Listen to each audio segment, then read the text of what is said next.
Hi, this is Rabbi Orlofsky, and welcome back to the Rabbi Orlofsky Show. And whether you're watching with our friends over at Torah Anytime, or wherever you watch or listen to your podcast, as always, it is so nice to have you back with us where we belong. And I know we have had a hiatus. We've had a little few weeks here where we haven't had anything really since Shavuos. So it's been a few weeks, few episodes that we missed. But I always remember there was a country western song. I never heard it, but it was quoted to me. How can I miss you if you won't go away? So this way it gave everybody a chance to rewatch some of their old favorite podcasts. And the fact is that we have had a lot of people who recently told me they just discovered the podcast, which to me is amazing, because apparently people didn't know about it, and they suddenly start binge watching 6 years of it, and people tell me they watch them over and over again, which I find absolutely amazing. Now I can appreciate that, because if you watch the highlight reels, which we put up, and shout out to a good friend who puts these together. We've done 3 seasons so far. There's 3 more we're waiting for him to come up with. But I just watch. He just takes a snippet from each show, and I don't remember saying any of those things. So Mustama listening again can only be a worthwhile thing for people to do. So let's give you a chance for Chazorah and to go over everything. And what can I tell you? Producer Yisrael left us, and I'm sure he's doing well, and he'll do well in whatever he does. And so it took us a while to try to find our bearings. And a special thank you to everybody who has reached out, and different people, and they said, look, I don't really have any experience in this, but I'll come down and film you, I'll do something just because, we so want to get it back on. I got a few calls from really unexpected people who tell me, listen, I just want you to know we all missed the podcast, And I said, all right, that's good. If nobody noticed, that would have been a little more depressing. So, Baruch Hashem, we're back. And the arrangement I'm going to do, I'm going to start with the sponsorship this week, and this will just give you a perspective. All of you people who have sponsored episodes, don't worry, we still have your sponsorships. We will be using them, trust me. This week's episode is sponsored by Torah Anytime. What do I always say? And if you're watching with our friends over at Torah Anytime, this is sponsored by Torah Anytime. It was thanks to the volunteers at Torah Anytime that the podcast is continuing. Torah Anytime just came out with their Daily Dose book, which is drawn from the global Daily Dose, delivered daily via WhatsApp, email, and app. I would like to encourage everybody to go out and support Torah Anytime. Once a year they have a major fundraiser, and I have my own little room, and I'm given a certain amount of money that I'm supposed to raise. And this past year I passed my quota, because a lot of nice people listen to the Rabbi Orlofsky show on Torah Anytime, and they want to show their support. So this is what's happening. Torah Anytime basically reached out to me, because I guess sometimes they actually watch the content that they put up, go figure. And they said, hey, how come there's no more shows? And I said, well, because we don't have any production. And Torah Anytime was like, hello, what do you think we do? We send people to film shiurim, and then we edit it and put it up, right? So Torah Anytime is making that arrangement now, and hopefully everything is going to go well. We'll see, right? As the President of the United States said when he was formerly the President of the United States, and he would say it all the time, we'll see what happens. We'll try. We'll see what happens. Maybe it'll work. Maybe it won't. He doesn't say that anymore. He just does it. He doesn't care. I don't care anymore. It's got to work, So hopefully, I'm Trump first term. What is it? 45, President 45. Yeah, we'll see what happens. I hope it works out, and I hope that it goes well. And Yes, Hashem. But I still have my mug. And what happened is a lot of people who are expressing interest in trying to, develop the podcast a little bit and get that merch out there that I've been promising for years and all that other wonderful stuff. I haven't been promising, but I have been saying that I'm going to work on it. The same way that I've been working on that book that I started 30 years ago, and I'm almost done with the introduction. But anyway, so I'm a botland, and I'm an atzlan, and the advantage I have is so are so many other people. I used to give a shir in Har Nof every other Motzu Shabbos. Hundreds of people used to come. Now it's less so, but every now and then people would say to me, there were a couple of different comments I would get a lot. One was, I love listening to your shiurim because you're so ordinary. And I feel like if you can do it, anyone can. And I took that in the spirit in which it was meant, because I did actually have a Rebbe who asked one of my bosses, is he effective? He says, yeah. He goes, I never thought he'd amount to anything. And that's what I'm going to Olam Haba with. I'm going to say, Kosh Baruch Hu, my Rebbe was surprised that I became anything, that I did anything. If you'll appreciate a literary reference in Harry Potter, the Weasley twins, so they have a mark that's called exceeds expectations, and he goes, I think we should get that just for showing up. So, so a lot of people like me, I haven't seen if it came out yet, but somebody was writing a book on dyslexia. And he wrote me an email. He says, can I quote you? I know you speak about this in public, and I heard it on your podcast. Can I quote that you have dyslexia? And I said, yeah. He goes, because so far you're the only rabbi I can find who will admit it. And I suspect there are other rabbis who do as well, but they don't want to say anything. And I am just, what can I tell you, extremely ordinary. I put everything out there. And so everybody's, we're all struggling. We're all working together to try to get things done. So we've been away for a long time. And I have lots of stuff that I need to tell you, just, housekeeping things that I have to. I had a trip to America that it doesn't come up as often as it should. And I have to tell you, I should really plan these things more in advance and organize it. But, I was planning it before Pesach, and then Pesach came, and the whole hotel experience, which I'm going to talk about in a minute, and all those kind of things.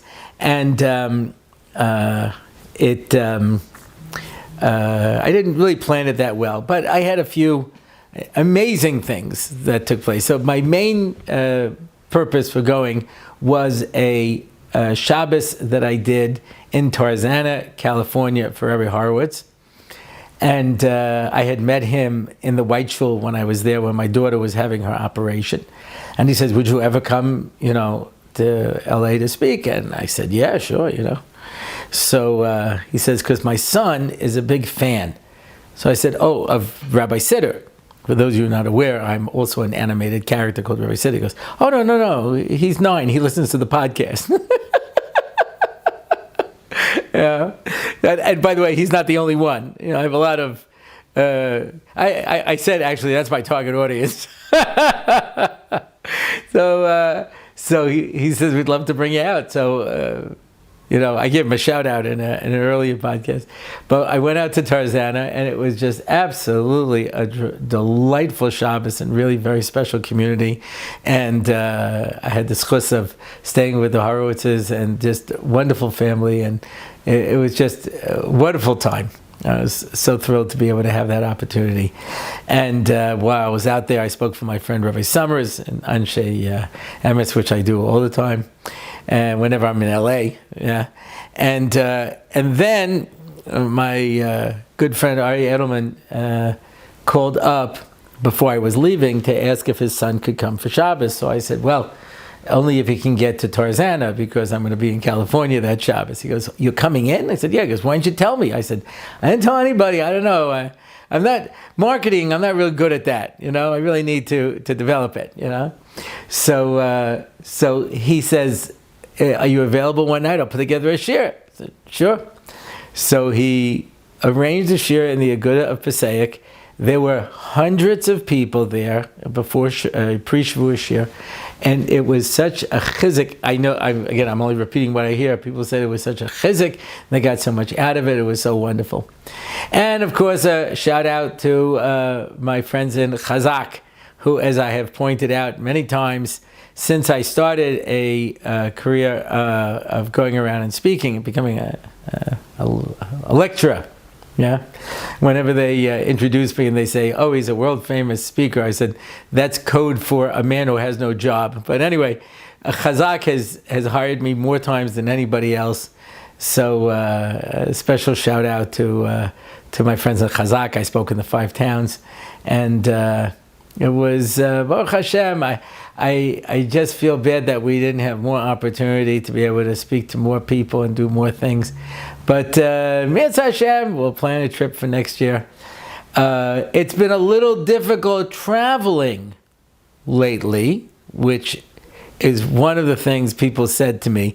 Even if you don't have the podcast, just take your phone and do like one of those hostage videos, and you have to speak about the matziv that's going on. Yeah. So we'll talk about that in a minute. But I got back just before this all took place, and it's just an amazing thing. Just the whole thing is amazing. But before I get there, I have to just give you a Pesach update. For those of you who haven't been following what's been going on, we went to a hotel. When I say we, I mean me and my family. My children said to me, "Look, you and Ima are getting too old to make Pesach. You just can't. You can't. You have to go away, and we have to go with you because who's going to take care of you? In the hotel." So I was like, "Fine," So most of the places that people go to were outside of my budget, and we ended up going to. We found this hotel that it used to be known as the Bali in the old days. It's in Tveria itself, and it's gone through a couple of different owners, and now it's Nof Kinneret, what it's called, and it has a stunning view, probably the nicest view of a hotel that I've seen, and it's beautiful, and it's a 3-star, solid 3-star. It's not a 4-star. Yeah, it has a pool. The rooms are nice. The food is fine. But this is not the Waldorf. You understand? And it's more pashut, and it's smaller. It has 170 rooms total. Anyway, I mentioned on the podcast 2 times, I mentioned in passing that if anyone wants to come, we can hang out together. Well, we filled over 10 rooms just from those 2 announcements.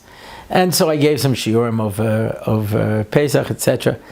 And I really feel like this is the place I've been looking for. It's small enough that I know I can have a kesher with everybody who comes. I mean, when I went to Gateways, I gave I gave sometimes lectures that got 800 people, but that's that's not as impressive as when you have 1,200 people there. So I got 800. Okay, it's it wasn't like when I did a hotel in Ashkelon 35 years ago, and there was only 100 people in the hotel, and they came to everything. Everybody came to everything that I did. So it's 170 rooms. And I figure we need 20 rooms for staff and all, family and all that kind of stuff, which means I only have 150 rooms. There have only been rumors that this is going to go off, and almost half of them are not sold yet because we haven't put them on the market, but people have called me up already. I'm taking 8 rooms, I'm taking 10 rooms, I'm taking 6 rooms, and people keep calling me and saying, when are we going to have the official thing so we can do it? So I met with the manager, and I told him originally, I said, I will fill those 150 rooms by Sukkot. Most Pesach programs don't even begin advertising until like Thanksgiving, I said, I will have them all filled by Sukkot, and if I don't, you can take it back whatever you want. And I said afterwards, I made a mistake. They'll be filled by Tisha B'Av. So many people are waiting for this, and I am only going to advertise it through my podcast, my website, only my people, my shiurim. That's it. I only want Rabbi Orlofsky crazies coming to this program. I don't want any outsiders. And it's just going to be us.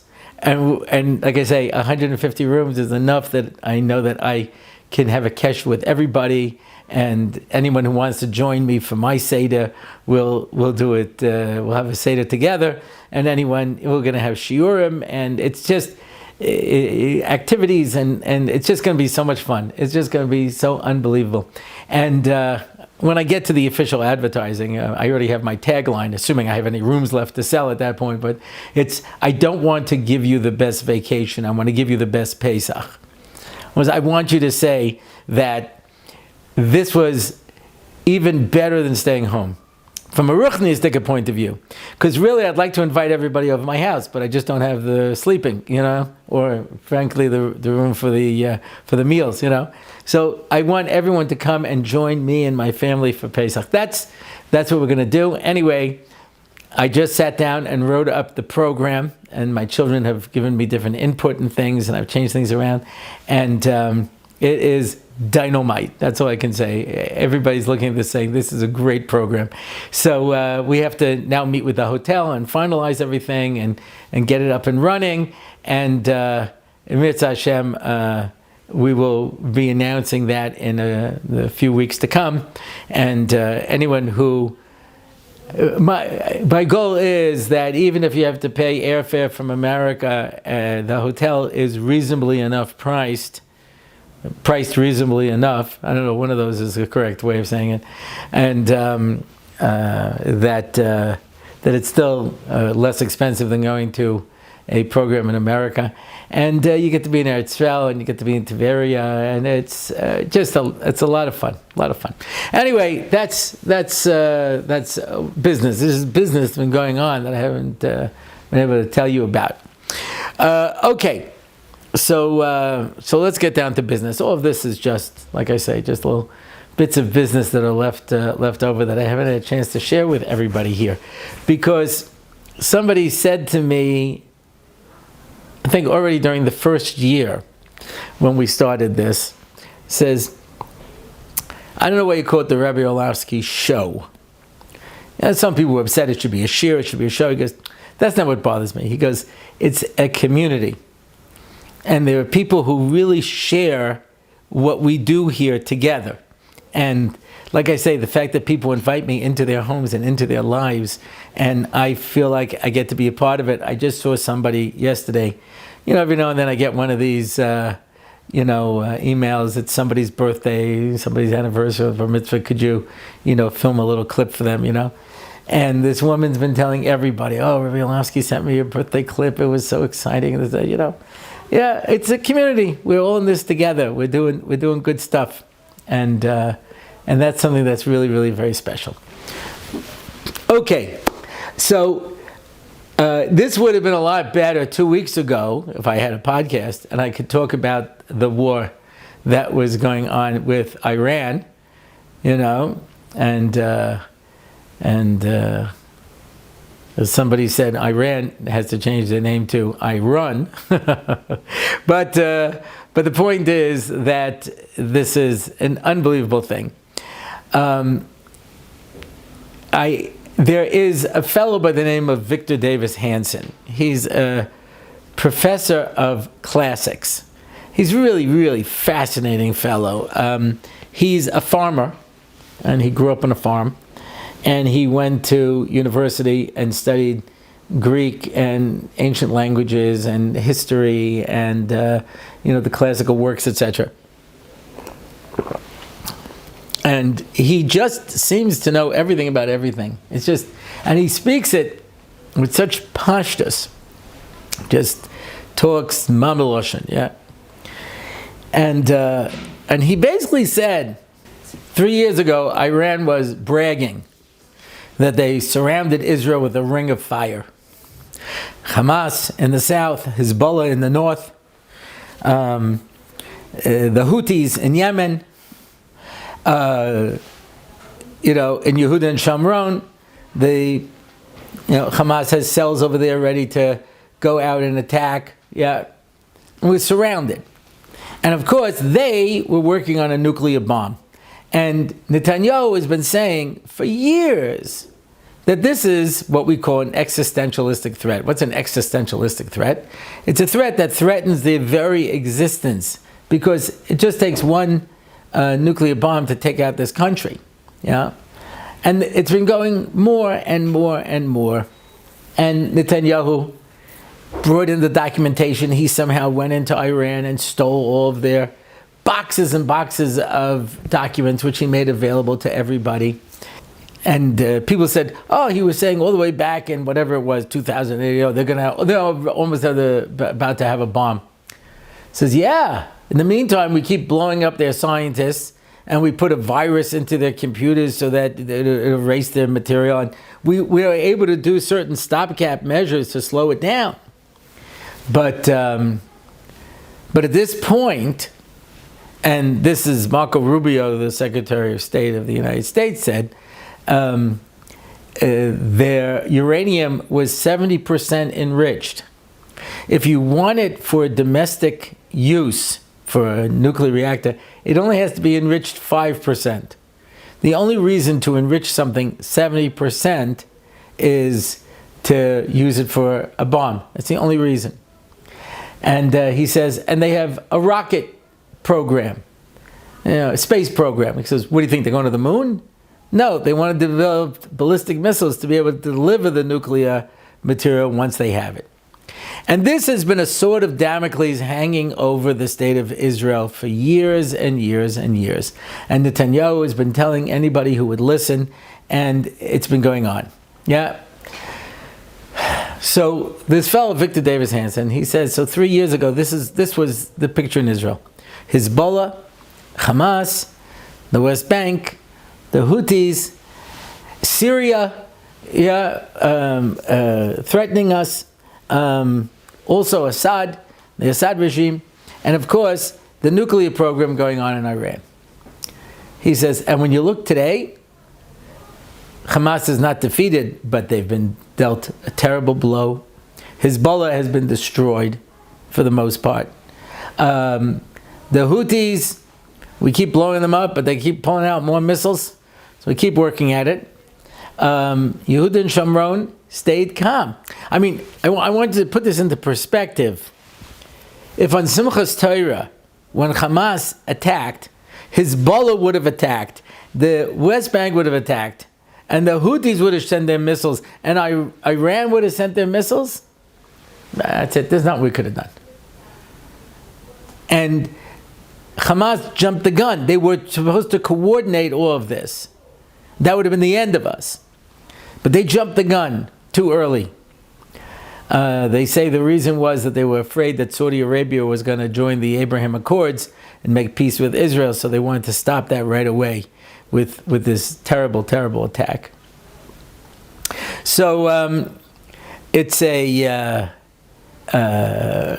this ring of fire. And in a relatively short period of time, almost all of them were taken out. Now, Iraq themselves sent missiles, and so we went in there and blew up a whole bunch of stuff. And Iraq realized that this is it's not kedai to get involved with them. So they put all of their emphasis on their nuclear program. That's the best thing they could manage. And so Israel finally said, Zehu. Now, Donald Trump, for whatever you want to say, I don't care what anybody says, you like him, you don't like him. He has been the best president for the state of Israel and for the Jewish people in his first term and his second term. There's no question about it. So leading up to this attack, people said, oh, Trump is turning on Israel. And he was talking about, I just want to make a deal with Iran, like Obama did, get them to negotiate. And he understood that Mistama, they weren't going to negotiate because he said you have to give up the program completely. No more nukes, no more nuclear program. And they started the same games that they played with Biden and with Obama. And we'll do this, we'll do that, this and that. I listen to some of these people talk. I just don't know where they're coming from, what planet they're on. It says Atomic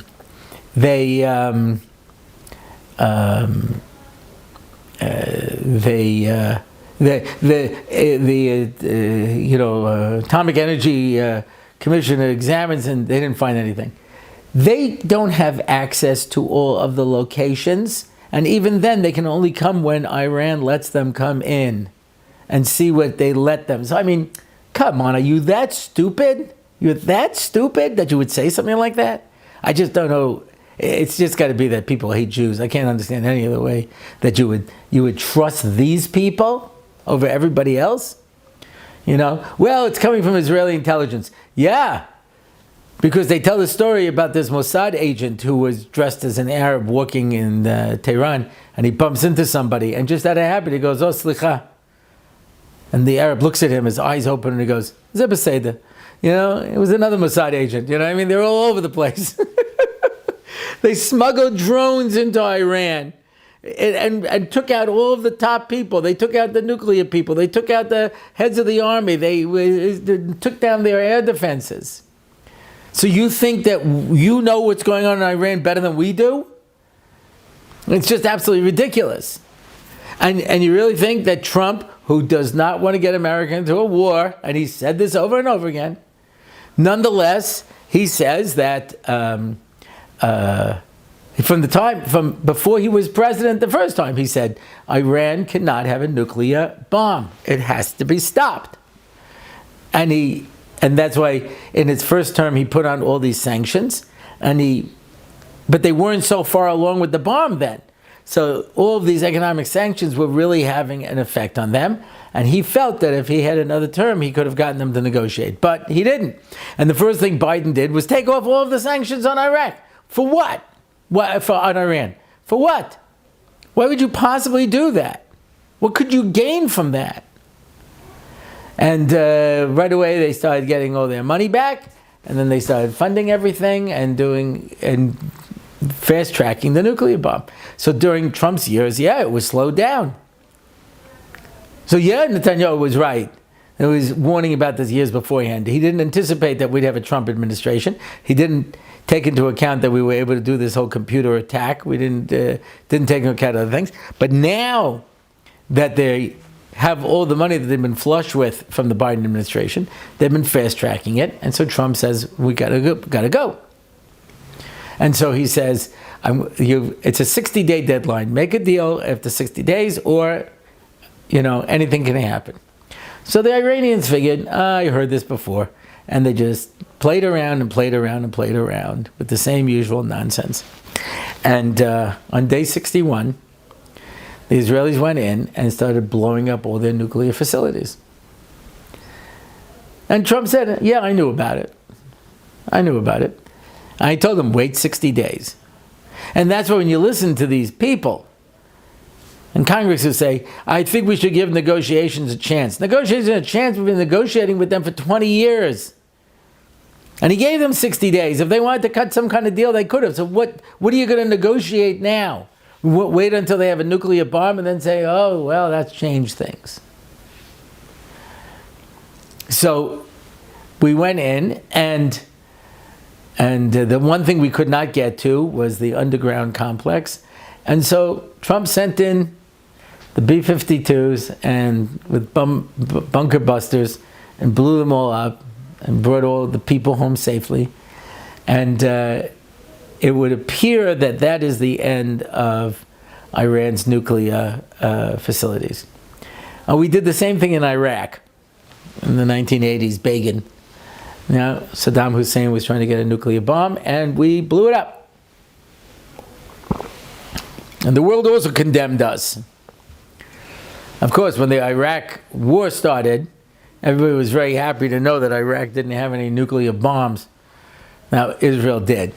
I don't know if anyone turned around and said, It turns out we were wrong. It was a good thing that Israel went after them and blew up their nuclear facilities, yeah? Well, what are we supposed to do? There's a story of the Chassam Sofer, who was in Pressburg. The city was being besieged by Napoleon. And it looked like the city was going to fall. There was going to be a lot of casualties and terrible things. And all of a sudden, Napoleon packed up and left. And the Chassam Sofer called everybody into the shul and said, now we're in trouble. Because the Kadosh Baruch Hu was geyser on us something terrible. And he said, you know what? I'll give you one more chance. And when you get in one more chance and you don't take advantage of it, that's going to be real bad. That's bad. So, Rabbi Leff said that in 1967, HaKadosh Baruch Hu gave us a tremendous hashpah. He gave us Hebron and Beis Lechem and Yerushalayim, and he gave us, all kinds of different, the holiest places in Eretz Yisrael. And we didn't appreciate it. And we didn't use it. And one by one, we lost Beis Lechem, and we lost Hebron, and we still have access to it, but it's not like we could just go there like we used to. My father came to Eretz Yisrael the first time in 1968, 6 months after the Six-Day War. And the tour buses used to go through Gaza. They knew it was dangerous, so they just basically drove through. And my father says, stop the bus. And he gets out and goes to one of the little stores in the shuk and starts handling them over nuts, wants to buy some nuts. And he's negotiating, and next thing you know, it pays him a price, gets back on the bus. Dafka to show, I'm not afraid. During the Intifada, my parents came in because we had a baby, and we had to go down to the American consulate. The embassy was not in Yerushalayim then, it was in Tel Aviv. The consulate was here. I had to go to the consulate. The consulate then was in East Jerusalem. Not now, it's near Talpiot, but back then it was in East Jerusalem. And it was during the Intifada. So I said to my father, we'll park around Or Samech and we'll take a cab. It's, a very short ride. He says, we'll drive there. So I'm driving around over here in East Jerusalem, and I said, there's no parking. He goes, right over there. There was a gang of 50 Arabs just hanging out. I said, Dad, I don't think it's a good idea. He says, it's okay, park over there. My mother was there too, And I stopped the car. He goes, come on, Mother. And my parents get out of the car and walk through the group of Arabs to get to the consulate. I came out expecting to be killed at any minute, But my father wanted to show, you're not afraid. Not afraid to be nice, we're not afraid of where we are. And Rabbi Leff said, one by one we lost all these things because we didn't appreciate it. He goes, I hope we start to appreciate at least the kaisel, because we can lose that too. And some of the people working on different peace plans were ready to give control of the old city over to the Palestinians. They don't have a great track record when it comes to religious freedoms. But the situation that Israel had compared to where we are today, I saw a write-up of everything that Hezbollah has done since its founding. How many people they killed, how many terrible things they did, how many attacks. And that we were able to take them out so quickly means that Kadosh Baruch Hu was giving us another chance. And unfortunately we're still in Gaza, people are still getting killed, left and right. I love it when they use the word genocide. That to me is great. We have total air superiority. We could just go in and flatten the place. And we have our soldiers getting killed because they're going house to house and coming up against booby traps, and our children are dying because we're trying to not kill civilians. and they tell us genocide, I would say, listen, if that's the case, then just, give them what they want. Just blow it up. But I'm not in charge of anything, so it's probably better that way, But bit by bit, and America is behind us 100%. When you listen to Pete Hegseth, who's the Secretary of Defense, and you listen to Marco Rubio, the Secretary of State, you listen to Trump talk, the Halavai in Israel, the government was as pro-Israel as the American government is. And Kodesh Baruch Hu is giving us a chance. Abba Eban, who was the first UN ambassador from Israel, famously said, the Palestinians never miss an opportunity to miss an opportunity. And I would argue we can say the same thing about Klal Yisrael. Our history is filled with moments of opportunity.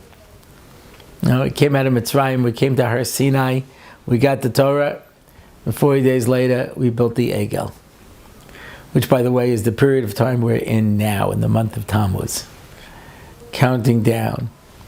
And Kodesh Baruch Hu forgave us, and then a year later we sent out the Meraglim, and we cried, and we gave up, and we died in the Midbar. And time after time we found ourselves in situations where Kodesh Baruch Hu has shown us an opportunity. I mentioned this, that the Frum community in particular were doing very well before the 2008 economic collapse. And I went that Purim to Moshe Shapiro, and I said to him, people were asking me, why did I lose all my money? And Moshe says, no. I said, and I want to tell them, I asked this question to Moshe Shapiro, and he said, so he gave me a look, and he said, ask them if they asked that question when they made their money. If they asked when they made their money, why did Hashem give us this money, then they can ask why it was taken away. But if they made the money because they were smart investors and they figured out how to do this and they had this chap and that chap, okay, so the market changed, now you lost your money. You got it b'derech hateva. You lost b'derech hateva. I don't know what you're upset about. If when something good happens, you say, HaKadosh Baruch Hu did this for me. 1967 was a miracle unlike anything that has been seen in recent years. I have recent decades, recent centuries. They tell a story, I've never tried to verify the story, I'm not Pesach grown, but I heard the story, that they recreate all the major battles of history, changing different kind of parameters, and sometimes this side wins, sometimes that side wins. But they said, no matter how many times we run the Six-Day War and what parameters we change, Israel never wins. It was impossible. From a military point of view, it was impossible. I was once on a bus sitting next to one of the tank commanders who captured the Golan Heights in 1967.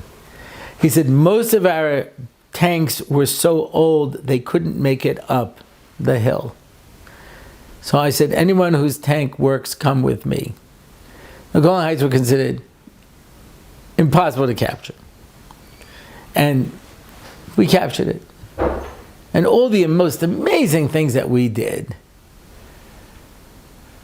The beginning of what's known as the Baal Tshuva movement began with the Six-Day War.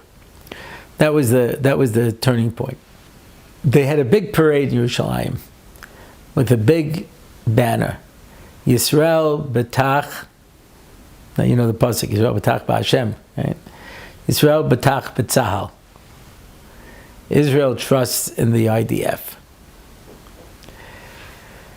And I've always felt that led to the Yom Kippur War, where the great IDF was caught completely off guard, and we were only miraculously saved. No one appreciates how terrible the Yom Kippur War was. Turned out later that Golda Meir and her cabinet were carrying cyanide tablets to commit suicide rather than to be captured by the Arabs, because they were sure that was it. It was over. And so we had an unbelievable miracle. Kahalani on top of the Golan Heights with 4 tanks held off the entire Syrian army. It was just amazing things. And there was a period of time where Israel was a little more sober. And then the conclusion was, Israel's army is so good that we can give you a 2-day head start and we'll still win. Then we came to the Gulf War, where Iraq just shot missiles at us and we did nothing. We hid in our rooms. My good friend Rabbi Orlofsky, who's been on the podcast, when he came to Israel, so even if you were old, they didn't draft you in the army, they put you in Haga, civil defense. And he would have to do his miluim, And what was that? He was put in charge of the siren. His whole miluim was 2 days a year. On Yom HaZikaron and Yom HaShoah. He would push the siren, and that was it. And he thought it was so funny. And he was part of the army, etc. In the Gulf War, they did not call up the Air Force. They did not call up the Navy. They did not call up the Marines. They didn't call up the paratroopers. The only people who were called up was the Siren Corps. And they had to stay in a room 24 hours a day. And apparently these things were not automated back then, yeah? So that when they had 8-hour shifts, 3 people, when something would happen, they would push the siren. That was the only people who were called up for that war. And nisim and flows. And so now, HaKadosh Baruch Hu, where we were surrounded with a ring of fire, Iran's words, and we were able to take everything out so quickly, so amazing. And America backed us up instead of right away saying, oh, you're no good, you're this, you're that. They sent in their own planes to blow up the one thing that we couldn't get rid of. Have we had casualties? 100%. People have died, people have been injured. A terrible thing. But it was nothing compared to a nuclear bomb. And the fact that we went in and were able to stop this was just absolutely amazing. Yeshua Hashem. And now, as Chassam Sofer said, now what are we going to do? Now what do you do? Are we appreciative? The Gemara says, Chizkiyahu HaMelech, after his miraculous salvation from Sancheriv, who had this unbelievable army besieging Yerushalayim, they had conquered everything, the whole world. This was it. The last battle. And he was wiped out that night. His whole army was wiped out. Chizkiyahu was on such a madrega that he could have been the Mashiach. And the only reason that he wasn't is because it says he didn't sing Shira to HaKadosh Baruch Hu. I remember Moshe Shapiro speaking about this. What a threat this nuclear program is to us. We don't understand what it means. If they finish this nuclear bomb, that could be the end of Eretz Yisrael. He was sick over it. Many times he told me. And the threat has been removed. So, lahodos lahalel, to give thanks to HaKadosh Baruch Hu. I don't know. I'm not a big person. I don't know how to do anything official. But I think Klal Yisrael as a whole has to give a tremendous haida'ah, and I mean a public haida'ah, an unbelievable recognition that this has been removed, this sword on our neck. Afilu cherev chada munachas al tzavaro. Even if there's a sharp sword on your neck, don't give up. And it was so close. And that we were able to take it out. And so many things we were able to do. And the whole war is, to the best of my knowledge, all we lost in Iran was a drone that got shot down.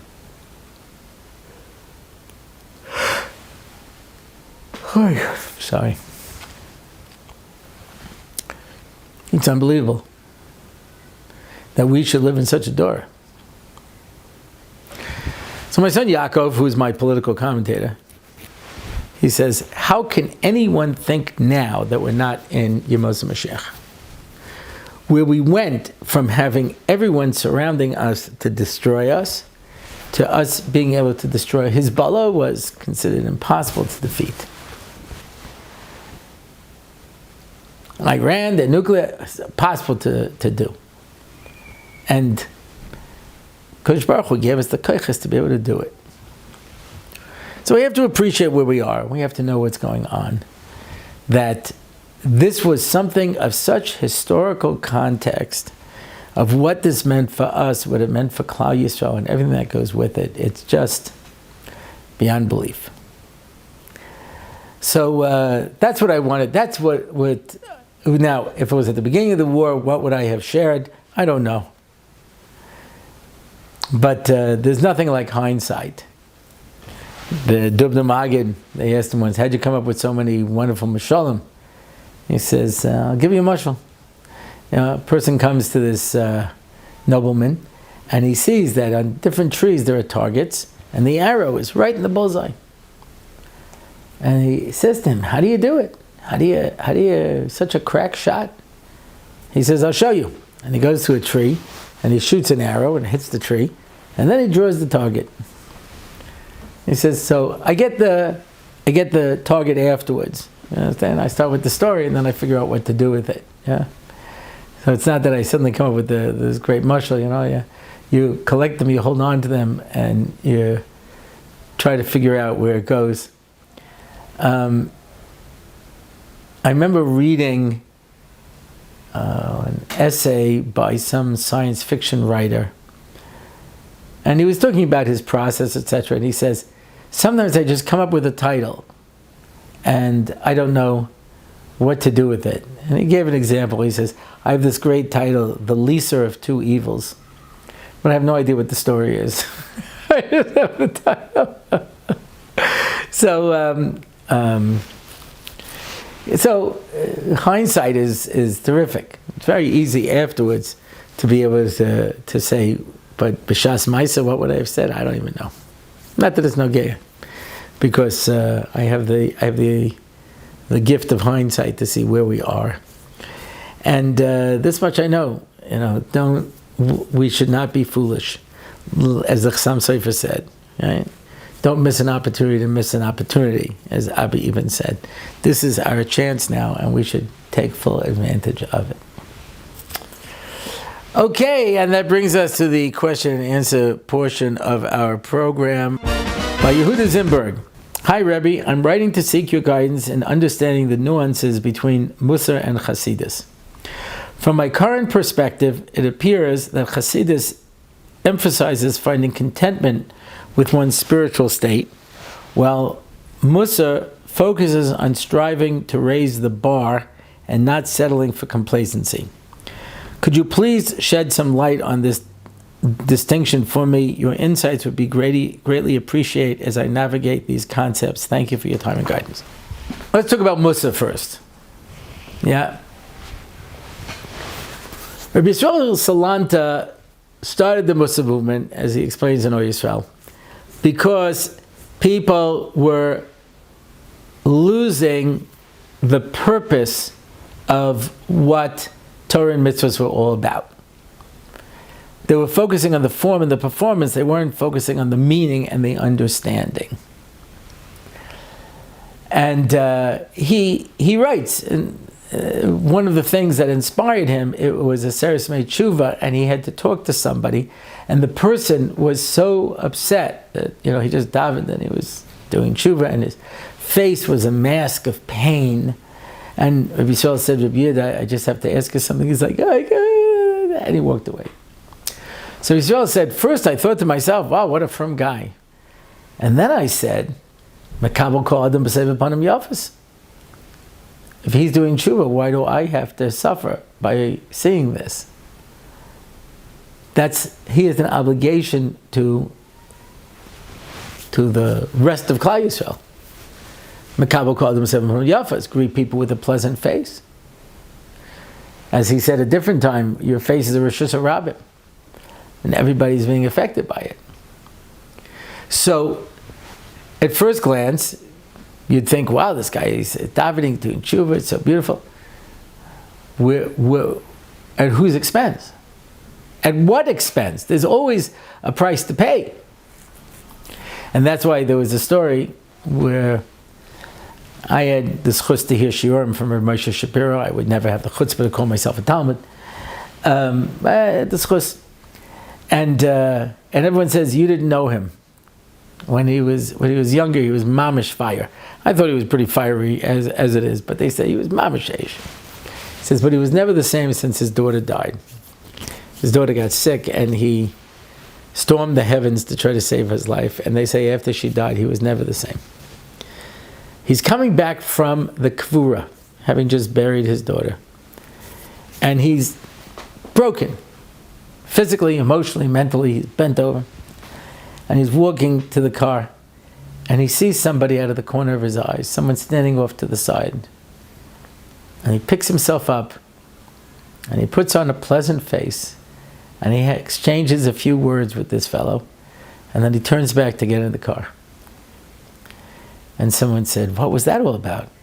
He says, he's a chassan, he's getting married today. I didn't want him to think I wasn't happy for him. That's what Rabbi Salanta was saying. And that's why his famous example that he brings is, why do we cover the bread Friday night? One of the reasons is because you're supposed to make the bracha on the bread before the bracha on the wine, but because of Kiddush we make the bracha on the wine, so we cover the challah so that the bread shouldn't be insulted. So what happens? A husband comes home from shul, sees the challahs aren't covered, and he yells at his wife. Because you're so worried for the covet of the bread that you don't focus on the covet of an actual person that you're supposed to learn from how to treat people. And Dovid Leibowitz, the founder of Yeshiva Chavetz Chaim, took it a step further. He says, if I saw the challahs weren't covered, I wouldn't even cover them. Because then my wife would realize she forgot to cover them and she'd feel bad. So Musa is to to take the intellect of Judaism and take the emotion and put it together, to connect it to yourself. And there are three different schools of Musa. Each one focuses on a different level. Navardik worked on Bittul Hayesh, because if you don't take yourself seriously, then nothing ever bothers you. Why do people get angry? Because how could that person do that to me? But if you spent your whole life saying, I'm nothing, I'm nobody, nothing's going to get you upset. And that was what Navardik, and that's why, very interesting, they say, Navardikids were the happiest people in the world because nothing ever got them upset because they spent their whole time being mavatal themselves. Slobodka was the opposite. Slobodka worked on Gadlus HaAdam. Look at how great you are. Look at who you are. Look at this. If you understood how great you are, then you couldn't possibly do something that lowly.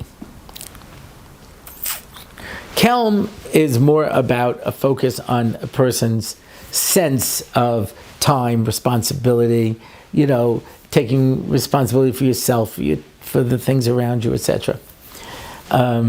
It's hard to give a pigeonhole definition of Kelm, but the other two are obviously to extremes.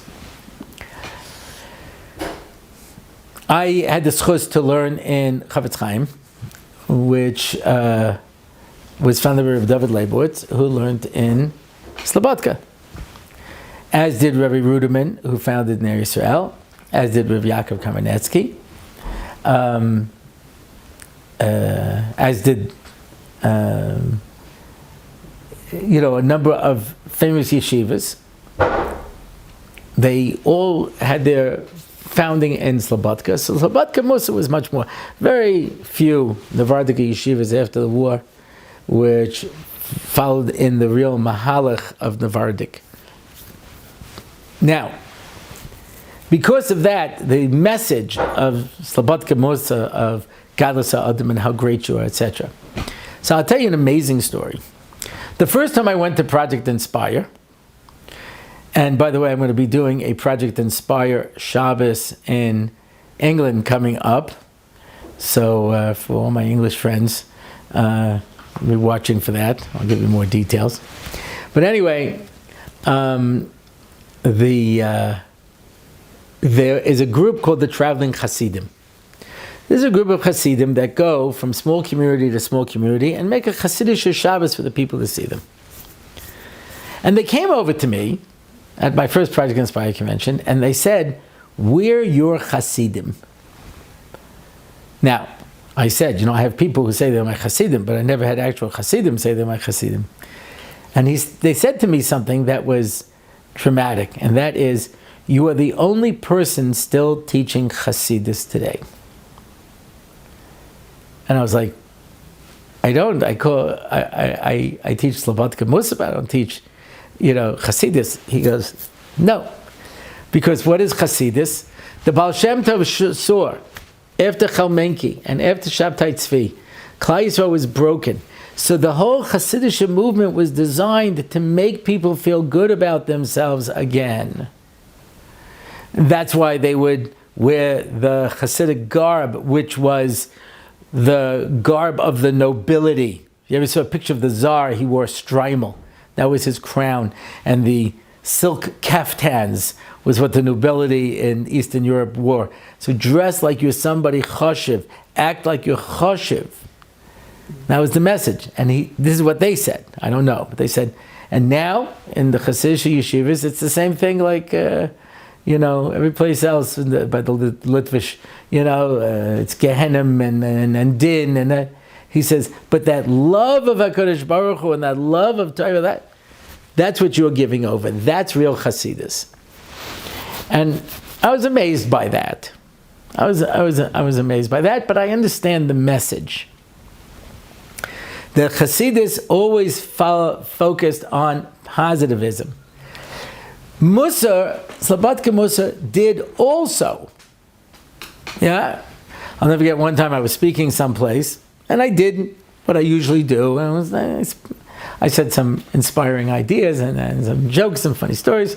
And Rabbi Bullman Zatzal comes over to me and goes, "You're not fooling me. You're just an old Slobodkanik. I remember the original, the originals. They used to do the same thing. They'd come in, they'd tell some jokes, tell some stories, give you some musa, help you build, become a better person. You're just doing a Slobodka, approach. This is not you." I said, "Rebbe, that's probably the nicest thing anyone ever said to me." Yeah, and that was the idea, is that it's supposed to be positive. Of course, Musa at the end has the message of, like you said, who you are is not enough. You have to be better than you are. You have to strive, you have to grow, you have to change. Yeah? I would like to believe that Hasidus teaches that as well. Certainly when I look at the writings of the Sfas Emes and the Shem Mishmua, these ideas definitely come across. So, there are differences between Hasidus and Musa. But on this Nekuda, when I say Musa, I mean Slobodka Musa. Listen, very hard to find a good psychologist, because there's only so much you can learn in a book. And at the end of the day, you have to have an ability, you have to have a chush and a talent. Then you can learn what to do with it. But people who don't get people, they can read all the books they want, they're not going to be able to manage. Yeah. And the same thing is true by a mashgiach. To be Alta of Slobodka or a Rabbi Yerucham or a Leib Chasman, these kind of people, you need gifts that you can develop. And at some point, people were drawn to the field, as the Masil Shalom says in his introduction, because they didn't really have what it takes to become, a Ram in a yeshiva. So they went to Musa as a fallback. But they don't have that gift. And so basically they become a policeman. So that in the vernacular, he gave me Musa, it meant he yelled at me. When it should be, he gave me Musa, he empowered me to go on and become a better person and realize my potential. So that's what Musa is supposed to be in its best sense. And, so if Hasidus is doing that, then it overlaps, and that's what they said to me, it overlaps with, there's a story with Rabbi Yaakov Weinberg, where someone brought him to the Lubavitcher Rebbe, and the Lubavitcher Rebbe said, you have to learn Hasidus. And he said, why? He says, so you can learn simcha of Torah and to get close to HaKadosh Baruch Hu, and there's that. He says, that's not Hasidus, that's Torah. I heard this story from, I don't know if he wants me to say it over, but I heard it from somebody who heard it from the Rosh Yeshiva of Yaakov. So he says, since the Baal Shem Tov, you can only get it through Hasidus. You can't get it anywhere else. So the way the story goes, Rabbi Yaakov said, that's Kfirah. All of Judaism should be focused on Avas Hashem, Simchas Avoda,